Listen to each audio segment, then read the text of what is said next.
Next question എന്ന് പറയുന്നത് ഫോണറ്റിക്സിലെ തന്നെ വാട്ട് ഇസ് ഫോണറ്റിക്സ്? ഫോണറ്റിക്സ് എന്ന് പറയുന്നത് സൗണ്ട് ഓഫ് ഹ്യൂമൻ സ്പീച്ചിനെ കുറിച്ചുള്ള സ്റ്റഡിയാണ്. അതിൻ്റെ ഫിസിക്കൽ പ്രോപ്പർട്ടീസിനെ കുറിച്ചും ആർട്ടിക്കുലേഷനെ കുറിച്ചും അതെങ്ങനെയാണ് ട്രാൻസ്മിറ്റ് ചെയ്യുന്നത് ഈ സ്പീച്ച് സൗണ്ട്സ്, അതിനെക്കുറിച്ചുള്ള പഠനത്തിനെയാണ് നമ്മൾ ഫോണറ്റിക്സ് എന്ന് പറയുന്നത്. ലാങ് എന്ന് വെച്ചാൽ എന്താണ്? ലാങ്ങും പരോളും എപ്പോഴും ചോദിക്കുന്ന ക്വസ്റ്റ്യൻ ആണ് കേട്ടോ. ലാങ് എന്ന് വെച്ച് കഴിഞ്ഞാൽ ഫോണറ്റിക്സ് എഷ്യൂറിൻ്റെ ടേമാണ് ലാങ് എന്ന് പറയുന്നത്. ഒരു ലാംഗ്വേജിലെ റൂൾസ് ആൻഡ് കൺവെൻഷൻസിനെയാണ് ലാങ് എന്ന് പറയുന്നത്. പരോൾ എന്ന് പറയുമ്പോൾ ഇൻഡിവിജ്വൽ ആയിട്ടുള്ള, അതായത് ഒരു ഇൻഡിവിജ്വലിൻ്റെ സ്പീച്ച് ഹാബിറ്റ് അല്ലെങ്കിൽ ഇൻഡിവിജ്വലിൻ്റെ അറ്ററൻസിനെയാണ് നമ്മൾ പരോൾ എന്ന് പറയുന്നത്. ദെൻ എയർ സ്ട്രീം മെക്കാനിസം എന്ന് വെച്ചാൽ എന്താണ്? അതായത് it is A process in which air flow, നമ്മുടെ വോക്കൽ ട്രാക്റ്റിലൂടെ എയർ ഫ്ലോ എങ്ങനെയാണ് ജനറേറ്റഡ് ആവുന്നത്, അതുവഴി എങ്ങനെയാണ് നമ്മൾ സ്പീച്ച് സൗണ്ട് പ്രൊഡ്യൂസ് ചെയ്യുന്നത്. അപ്പോൾ പ്രൈമറി എയർ സ്ട്രീം മെക്കാനിസംസ് ഏതൊക്കെയാണുള്ളതെന്ന് വെച്ചാൽ പൾമോണിക് എയർ സ്ട്രീം ഉണ്ട്, ഗ്ലോട്ടാലിക് ഉണ്ട്, വേലാറിക് എയർ സ്ട്രീം മെക്കാനിസം ഉണ്ട്. എന്താണ് അഫിക്സസ്? അഫിക്സസ് എന്ന് വെച്ച് കഴിഞ്ഞാൽ മോർഫീമുകളാണ്. ഒരു റൂട്ട് വേർഡുമായിട്ട് അറ്റാച്ച്ഡ് ആയിട്ടായിരിക്കും അവർ ഇരിക്കുന്നത്. അതെന്തിനാണ് അറ്റാച്ച്ഡ് ആകുന്നതെന്ന് വെച്ച് കഴിഞ്ഞാൽ ഒന്നെങ്കിൽ മീനിങ്ങിന് വേണ്ടി അല്ലെങ്കിൽ ഗ്രാമാറ്റിക്കൽ ഫംഗ്ഷന് വേണ്ടിയൊക്കെ ആയിരിക്കും ഇത് നിൽക്കുന്നത്. ഇനി സിൻടാക്സ് എന്ന് വെച്ചാൽ എന്താണ്? സിൻടാക്സ് എന്ന് വെച്ച് കഴിഞ്ഞാൽ ഒരു സെൻറ്റൻസിൻ്റെ സ്ട്രക്ചറിനെ കുറിച്ചുള്ള പഠനമാണ് സിൻടാക്സ് എന്ന് പറയുന്നത്. അതായത് ഒരു സെൻറ്റൻസിനെ എങ്ങനെയാണ് വേർഡ്സിനെ നല്ല മീനിങ് ഫുൾ ആയിട്ടും ഗ്രാമാറ്റിക്കലി കറക്റ്റായിട്ടും അറേഞ്ച് ചെയ്ത് വെച്ചിരിക്കുന്നത്, അതാണ് സിൻടാക്സിൻ്റെ ജോലി. എന്താണ് IC analysis? Immediate constituent analysis എന്നാണ് അതിൻ്റെ എക്സ്പാൻഷൻ. അതൊരു ലിംഗ്വിസ്റ്റിക് മെത്തേഡാണ്. സെൻറ്റൻസിനെ സ്മോളർ കമ്പോണൻസ് ആയിട്ട് ബ്രേക്ക് ഡൗൺ ചെയ്യുക, എന്നിട്ട് അതിൻ്റെ സ്ട്രക്ചറിനെ പഠിക്കുക. എന്താണ് വോക്കൽ കോഡ്സ്? വോക്കൽ കോഡ്സ് എന്ന് വെച്ച് കഴിഞ്ഞാൽ മസിൽ ടിഷ്യൂവിൻ്റെ അവിടെയുള്ള 2 ബാൻഡുകളെയാണ് വോക്കൽ കോഡ്സ് എന്ന് പറയുന്നത്. അത് ലാരിങ്സിലാണ് ലൊക്കേറ്റ് ചെയ്തിരിക്കുന്നത്. സൗണ്ട് എയർ അതിലൂടെ പാസ് ചെയ്യുമ്പോൾ വൈബ്രേറ്റ് ചെയ്തിട്ടാണ് സൗണ്ട് പ്രൊഡ്യൂസ് ചെയ്യുന്നത്. ക്രിയോൾ എന്ന് വെച്ചാൽ എന്താണ്? ഒരു സ്റ്റേബിൾ നാച്ചുറൽ ലാംഗ്വേജ് ആണ്. ഒന്നിൽ കൂടുതലുള്ള ലാംഗ്വേജസിന്റെ മിക്സിൽ നിന്ന് ഡെവലപ്ഡ് ആവുന്നതാണ് ക്രിയോൾ എന്ന് പറയുന്നത്. അത് കൊളോണിയൽ അല്ലെങ്കിൽ ട്രേഡ് കോണ്ടെക്സ്റ്റിലാണ് ക്രിയോൾ ലാംഗ്വേജസ് രൂപപ്പെടുന്നത്. ട്രേഡിന് വേണ്ടിയൊക്കെ നമ്മളിപ്പം പെട്ടെന്നൊന്ന് ജസ്റ്റ് ഒന്ന് സംസാരിക്കാൻ വേണ്ടി, കമ്മ്യൂണിക്കേറ്റ് ചെയ്യാൻ വേണ്ടി നമ്മുടെ ലാംഗ്വേജ് മറ്റേ അവരുടെ ഫോറിൻ ലാംഗ്വേജും കൂടി അവർക്കും കൂടെ മനസ്സിലാക്കാൻ വേണ്ടി മിക്സ് ചെയ്തൊക്കെ സംസാരിക്കുമല്ലോ, അതാണ് ക്രിയോൾ ലാംഗ്വേജ് എന്ന് പറയുന്നത്. എന്താണ് ടീത്ത് റിഡ്ജ്? ടീത്ത് റിഡ്ജിന് വേറൊരു പേര് ആൽവിയോളാർ റിഡ്ജ്. അതെന്ന് വെച്ചാൽ അപ്പർ മൗത്തിൻ്റെ behind of the front teeth അവിടാണ് ഉള്ളത്. ദെൻ വോയിസ്ഡും വോയിസ്ലെസ് സൗണ്ട്സും എന്താണ്? വോയിസ്ഡ് സൗണ്ട് എന്ന് വെച്ചാൽ വോക്കൽ കോഡ്സ് വൈബ്രേറ്റ് ചെയ്യുന്ന സൗണ്ടുകളെയാണ് വോയിസ്ഡ് സൗണ്ട്സ് എന്ന് പറയുന്നത്, അതായത് ബ് ഡ്. പിന്നെ വോയിസ്ലെസ് സൗണ്ട്സ് എന്ന് വെച്ചാൽ വൈബ്രേഷൻ ഇല്ലാതെ പ്രൊഡ്യൂസ്ഡ് ആവുന്ന സൗണ്ടുകൾ, അതായത് പും ടും. ഇനി എന്താണ് റിസീവ്ഡ് പ്രൊനൗൺസിയേഷൻ?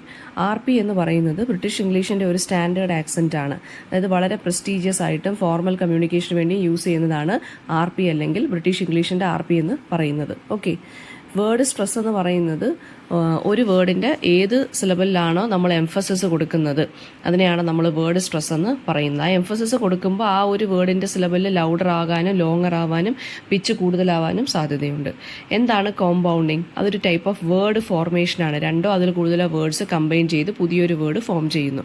അതായത് ബ്ലാക്ക് ബോർഡ്, ബ്ലാക്ക് എന്നുള്ള വാക്കും ബോർഡ് എന്നുള്ള വാക്കും, ടൂത്ത് പേസ്റ്റ്, ടൂത്ത് എന്നുള്ള വാക്കും പേസ്റ്റ് എന്നുള്ള വാക്കും, അങ്ങനെ ഫോം ചെയ്ത വാക്കുകളാണ് കോമ്പൗണ്ടിങ് വേർഡ്സ്. ലാറ്ററൽ സൗണ്ട് എന്ന് വെച്ച് കഴിഞ്ഞാൽ ടങ്ങിൻ്റെ ഇരുവശത്തോടു കൂടി എയർ ഫ്ലോ ചെയ്ത് സൗണ്ട് പ്രൊഡ്യൂസ് ചെയ്യുന്ന സൗണ്ടുകളെയാണ് ലാറ്ററൽ സൗണ്ട് എന്ന് പറയുന്നത്. എക്സാമ്പിൾ ല് എന്നുള്ള സൗണ്ട്. പ്ലോസീവ് എന്ന് വെച്ച് കഴിഞ്ഞാൽ എന്താണ്? അടുത്ത ക്വസ്റ്റ്യൻ. പ്ലോസീവ് എന്ന് വെച്ച് കഴിഞ്ഞാൽ സ്പീച്ച് സൗണ്ട്സ് പെട്ടെന്ന് നമ്മൾ നിന്നിട്ട് പിന്നെ, അതായത് പെട്ടെന്ന് നമ്മൾ പതുക്കെ സ്റ്റോപ്പ് ചെയ്തിട്ട് പെട്ടെന്ന് എയർ ഫ്ലോ റിലീസ് ചെയ്ത് അങ്ങനെ ഉണ്ടാക്കുന്ന സ്പീച്ച് സൗണ്ടുകളെയാണ് പ്ലോസീവ്സ് എന്ന് പറയുന്നത്. അതായത് പ് ബ് ട് ഡ്, അതാണ് പ്ലോസീവ്സ്. വൗവൽസ് ഏതൊക്കെയാണ് ഇംഗ്ലീഷ് RPയിലുള്ളത്? മോണോഫ്തോങ്സും ഉണ്ട്, ഡിഫ്തോങ്സും ഉണ്ട്. വൗവൽസ് എന്താണെന്ന് എഴുതുക, വൗവൽസ് എത്ര എണ്ണം ഉണ്ടെന്ന് എഴുതുക, ഡിഫ്തോങ്സ് എന്തൊക്കെയാണ്, പ്യുവർ വൗവൽസ് എന്തൊക്കെയാണെന്ന് എഴുതുക. പ്യുവർ വൗവൽസ് ആൻഡ് മോണോഫ്തോങ്സ് അത് ഏതൊക്കെയാണെന്ന് എഴുതുക. Okay. Long vowels, short vowels, അതിനെക്കുറിച്ചൊക്കെ എഴുതുക. ദെൻ പിന്നെ ഫോണറ്റിക് ട്രാൻസ്ക്രിപ്ഷൻ എന്ന് വെച്ചാൽ എന്താണ്? നമ്മൾ സ്പീച്ച് സൗണ്ടിനെ സിമ്പിൾസ് യൂസ് ചെയ്തിട്ട്, സിമ്പിൾസ് ആരുടെ കയ്യിൽ നിന്ന്? ഇന്റർനാഷണൽ ഫോണറ്റിക് ആൽഫബറ്റിലെ സിമ്പിൾസ് അനുസരിച്ച് നമ്മൾ സ്പീച്ച് സൗണ്ടിനെ റെപ്രസെൻറ്റ് ചെയ്യുന്നു. അതെന്തിനു വേണ്ടിയാണ്? ക്ലിയർ ആയിട്ടുള്ള പ്രൊനൗൺസിയേഷന് വേണ്ടി. ദെൻ ആഫ്രിക്കേറ്റ്സും സ്റ്റോപ്പ് എന്ന് വെച്ചാൽ എന്താണ്? ആഫ്രിക്കേറ്റ് എന്ന് വെച്ച് കഴിഞ്ഞാൽ എന്താണ്? ആഫ്രിക്കേറ്റ്സ് എന്ന് പറയുന്നത് ശരിക്കും അല്ലെങ്കിൽ സ്റ്റോപ്പ് വെച്ച് ആദ്യമേ നമുക്ക് തുടങ്ങാം. ആഫ്രിക്കേറ്റ്സും സ്റ്റോപ്പും തമ്മിലുള്ള ഡിഫറൻസ് ചോദിച്ചിട്ടുണ്ട്. സ്റ്റോപ്പ് എന്ന് പറയുമ്പോൾ കംപ്ലീറ്റ് ക്ലോഷർ ആയിട്ടും പെട്ടെന്ന് നമ്മൾ റിലീസ് ചെയ്യുകയും ചെയ്യും. അങ്ങനെയാണുള്ളതിനെയാണ് നമ്മൾ സ്റ്റോപ്പ് എന്ന് പറയുന്നത്, അതായത് സ്റ്റോപ്പ് സൗണ്ട്സ് എന്ന് പറയുന്നത്. ദെൻ ആഫ്രിക്കേറ്റ്സ് എന്ന് വെച്ച് കഴിഞ്ഞാൽ ആ സ്പീച്ച് സൗണ്ട് ബിഗിൻ ചെയ്യുന്നത് ഒരു സ്റ്റോപ്പിലൂടെ ആയിരിക്കും. അതായത് പെട്ടെന്ന് എയർ ഫ്ലോ കംപ്ലീറ്റ് ആയിട്ട് ക്ലോസ് ആവും. എന്നിട്ട് എന്ത് ചെയ്യും, പതുക്കെ എന്ത് ചെയ്യും, നാരോ ആയിട്ട് ഒരു ടർബുലൻ്റ് ആയിട്ടുള്ള രീതിയിൽ പതുക്കെ റിലീസ് ചെയ്യും എയർ ഫ്ലോ. ഓക്കെ, അതാണ് എന്തെന്ന് പറയുന്ന ആഫ്രിക്കേറ്റ്സ് എന്ന് പറയുന്നത്. Next, organs involve in the respiratory system. Lungs ഉണ്ട്, ഡയഫ്രം ഉണ്ട്, ട്രക്കിയ ഉണ്ട്, നേസൽ ക്യാവിറ്റി ഉണ്ട്. ഇത്രയാണ് റെസ്പിറേറ്ററി സിസ്റ്റത്തിലുള്ള ഓർഗൻസ് എന്ന് പറയുന്നത്. കാർഡിനൽ വൊവൽസ് എന്താണെന്ന് ചോദിച്ചിട്ടുണ്ട്.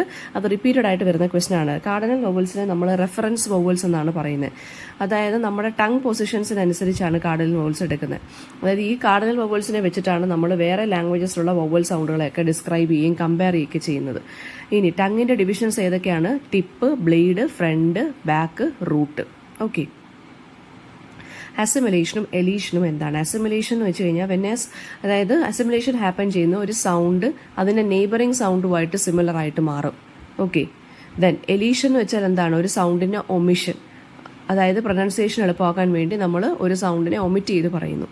ഫ്രണ്ട്ഷിപ്പ് എന്നുള്ള വാക്ക്, അതിനകത്ത് ഫ്രണ്ട് ഷിപ്പ് എന്നല്ലല്ലോ പറയുന്നത്, ഫ്രണ്ട്ഷിപ്പ് എന്ന് വെച്ചിട്ട് നമ്മൾ പിന്നെ ഷിപ്പിലോട്ട് അങ്ങ് പോവുകയാണ് അല്ലേ. ദെൻ സിലബൽ എന്ന് വെച്ചാൽ എന്താണ്? യൂണിറ്റ് ഓഫ് സ്പീച്ച് ആണ്. അതിനകത്തൊരു വൊവൽ സൗണ്ട് കാണും, കോൺസണൻസ് കാണും, അതിൻ്റെ ന്യൂക്ലിയസ് കാണും. അതിൻ്റെ ന്യൂക്ലിയസ് എന്ന് പറയുന്നത് എന്താണ്? വൊവലാണ്.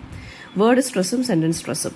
വേർഡ് സ്ട്രെസ് എന്ന് പറയുന്നത് എന്താ പറയുക, ഒരു വേർഡിലെ സിലബിൾസിനെ എംഫസൈസ് ചെയ്യുന്നത്.